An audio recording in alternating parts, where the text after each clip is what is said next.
Curfew has been imposed in police station areas, 4 police station areas in Varanasi, the Prime Minister's own constituency.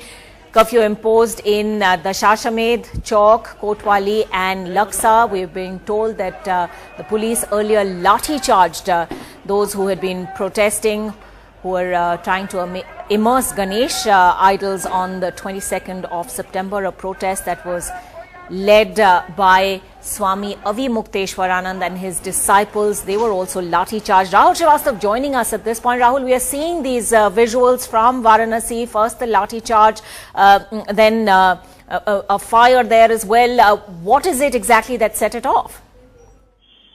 Ankita, the state government has acted out of caution, primarily because this followed what happened in Dadri, and the state government feels that this could well be another attempt to fan the communal fires in Uttar Pradesh.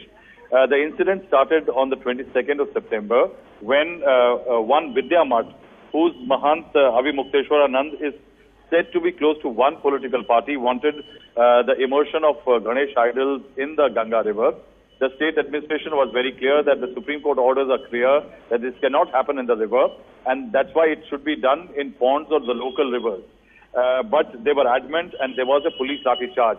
Today there was a protest which was lined up, and after that it seems there was regular friction between the police and the protesters, following which there were incidents. It seems that a large crowd had gathered, and apparently what sources in the city administration are saying that the entire agitation was taken over by antisocial and other political outfits, and who have indulged in large-scale arson and violence along with the police skirmishes all over the city, and following which curfew has been imposed. The state government has sought a report from the district administration and is keeping a very keen eye. In fact, it has already alerted the police force in adjoining areas so that in case need be, there should be adequate force available in Banaras to quell any attempt to disturb the peace in the temple town. We are hearing that the Prime Minister is also keeping an eye on the incidents in Varanasi, being his Lok Sabha constituency. One will have to wait and see what the state administration files its report, right, because eventually one will have to find who were the people who indulged in arson in the evening.